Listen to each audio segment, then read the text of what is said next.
again. I've got a few more escape stories before we head out. We feeling them a little bit more now? Yes? Yeah. As I mentioned, we were 100% self-sufficient in our heyday, right? We had a shoe factory back there, for example. We men are loading outbound crates. One looks to the other. Decides it's his last day here. I'm sick, Bubba. So his friend finds a little bit shorter deal to help him out, right? Make that top off a little easier. Loads him up on the truck and sends him on his way. He's bouncing around on his crate and truck about 2 hours or so, right? He waits for that truck to stop, waits for the coast to get clear, right? Everything to get calm and quiet. He can hop off that lid. The man had successfully broken out of the Ohio State Reformatory. Congratulations. But the man had successfully broken into the Ohio Penitentiary down in Columbus. The maximum penitentiary. Whereas here we were still just a reformatory for young boys. Well, we received a phone call. Hey, reformatory, you missing anybody? We're kind of kicking the ground, right? How'd you know?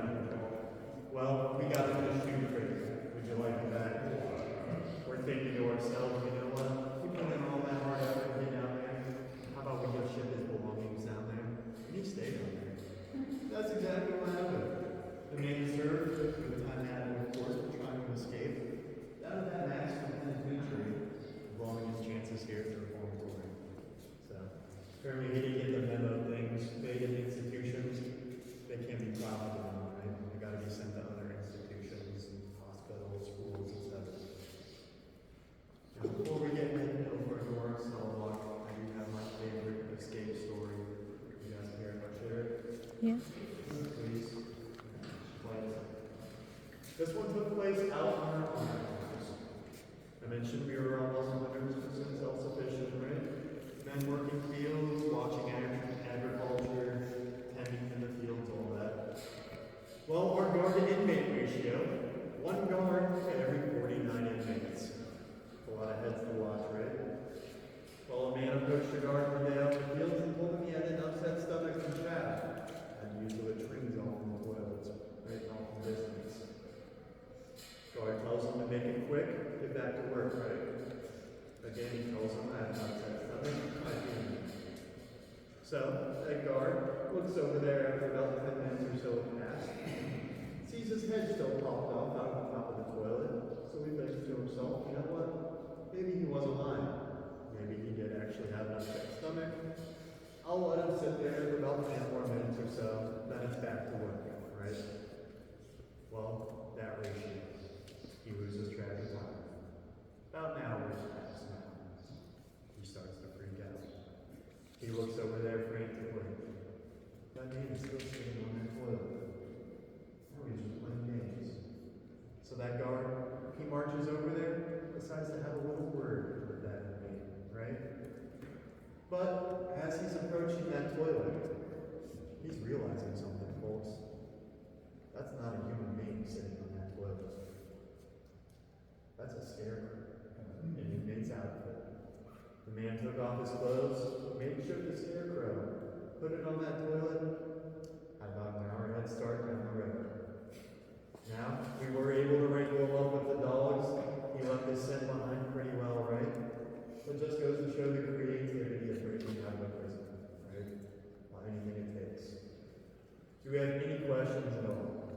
There were no successful escape attempts from within our walls at all during our active years in prison, but we did have a few men obviously wander off the farm on our early years. Again, it's hard to monitor on huge farms, right?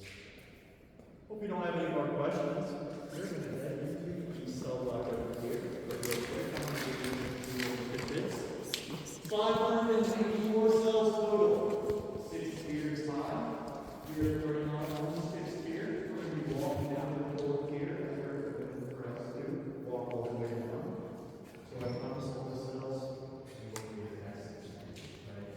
Taking a picture of the first 5. Now the door cells we're passing, those are your guard station. You look in there, you're going to see a little crane lever device. That is what opens up all the doors.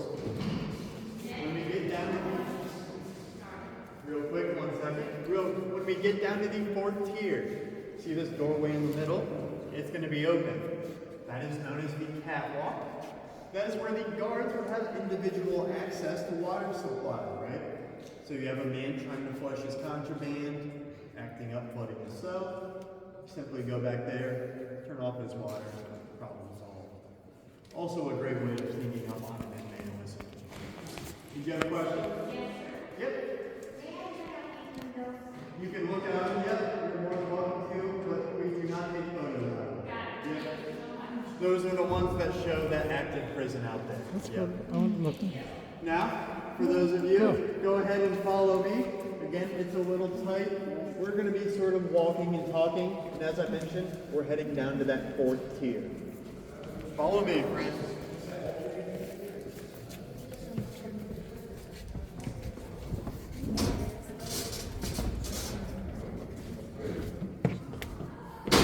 Now you're going to hear this heel kind of creak and pop, but don't worry. It all came from the good old Rust Belt, straight out of Ohio, Detroit, right? So it should be safe. Oh, wow. As we head down as well, you guys look behind you or to the left. See that beautiful room with the checkerboard floor? That is your original visitation room. Take out those glass windows. Leave the bars and curtains that you see in that room. Your family's visiting, they can still smell and hear everything the prison had to offer. Wait for everyone to get caught up a little bit more. But we have a story. It's about 1983. An inmate finds out his fiancée is cheating on him. Doesn't tell her. Has her over for visitation. Plays it cool, right? Visiting her in that room. Well, they're in the back of the room, right? Where not really monitored, but your imagination runs wild as to what goes on in the back of the visitation rooms. There, he's able to sneak a shank in where he stabs her to death. Apparently over 30 times, I'm told. Well, crimes against women aren't taken very nicely amongst guards or men in general, right? They drag that inmate down to solitary right below that diagonal to the left there. Keep walking and talking. They start to beat him on the way down. Apparently they beat him so bad, he dies before they can get him even into a solitary cell. Well, now you got a dead body on your hands. What do? They get in contact with Lucasville, the closest maximum prison. They arrange for transport. Up there, they have it signed where the man, his death certificate is written off as DOA, dead on arrival. They wrote it off to where the man supposedly died in transport instead of them beating him to death here. Again, good way to cover stuff up. As we were walking by, that first cell again is your guard station, 12-hour shift or so. These cells here, first you passing by, our best recreation of what it would have looked like for you as a reformatory boy, right? No, das ist die aktuelle.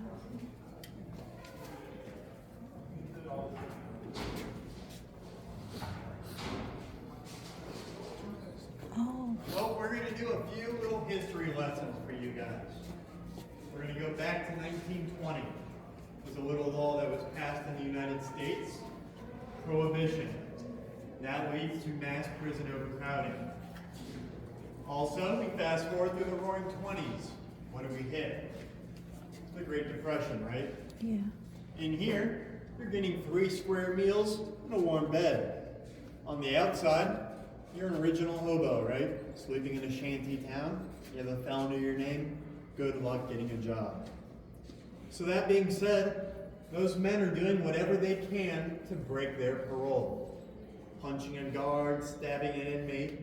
Well, shucks, guess I'm going back to my warm bed. Let me know when dinner time is. So again, that leads to mass prison overcrowding nationwide.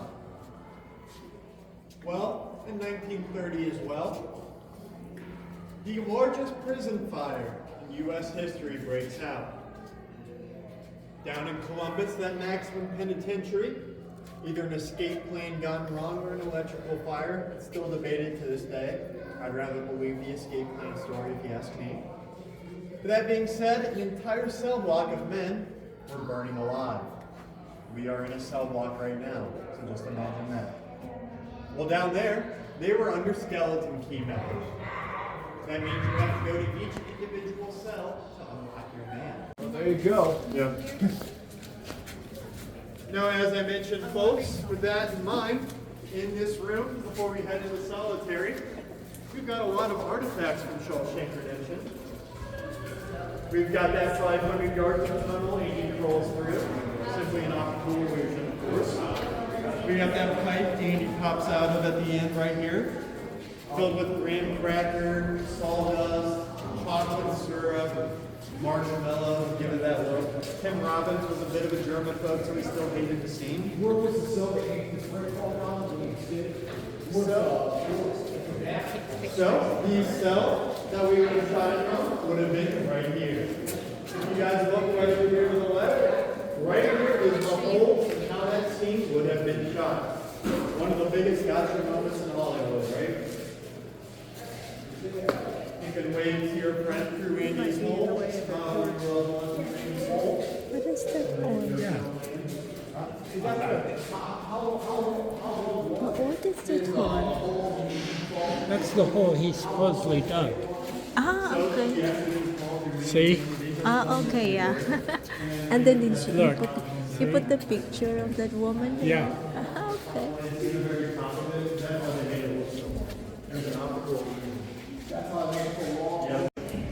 I can't find.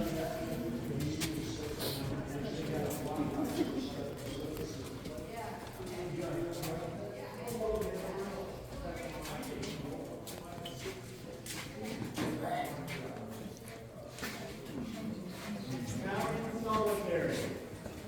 Someone asked me if they want to start the bus tour. Yeah, don't worry about that. They won't start without you. 54. Solitary confinement would have began construction in 1932, right? Original solitary was that staircase we passed by on the way up. We noticed it again.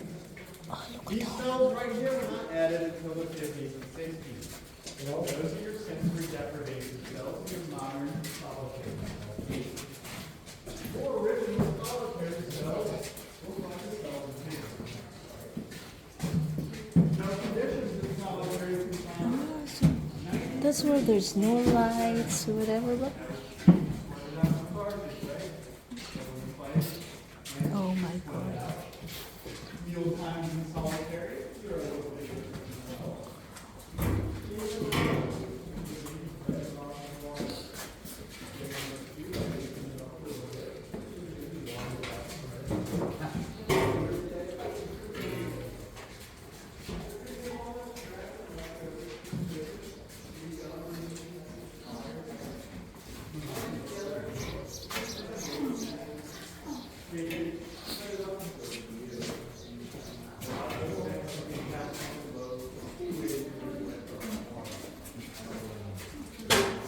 Oh, look at that. Now, down here in solitary, we could ask, what was the biggest riot? Well, 30, 50, 0, I believe it was, 57 was the year. 120 men set fire to their homes. Wow. 120 men.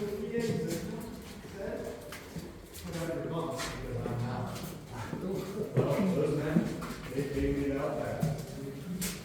But it wasn't very hard to figure out, honestly, who had any power and interest. So with all that in mind, we rounded up those 120 men and stuck them down here in solitary in those cells you saw there. 6 to 7 men per cell. That's what For makes 30 it. days. Wow. Yeah. Imagine 6 to 7 of you in one of those cells for 30 days. We've done this thing. Oh, Highly illegal today. That's how illegal. I'll do that. But you Well, those men hopefully learned their lesson. 6 levels. I should also mention solitary time is dead time. Doesn't go towards your sentence. We had a man who collectively spent 300 days in solitary. We had it in 100 years ago. At the end of that, we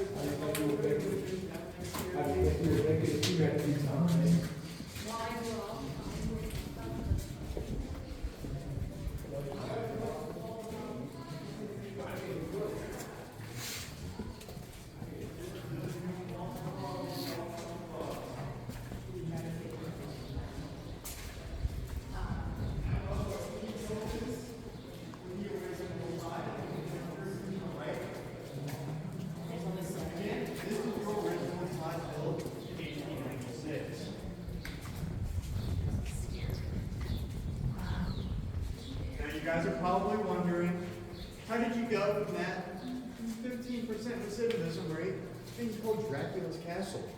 Grown men breaking down the backs of cop cars.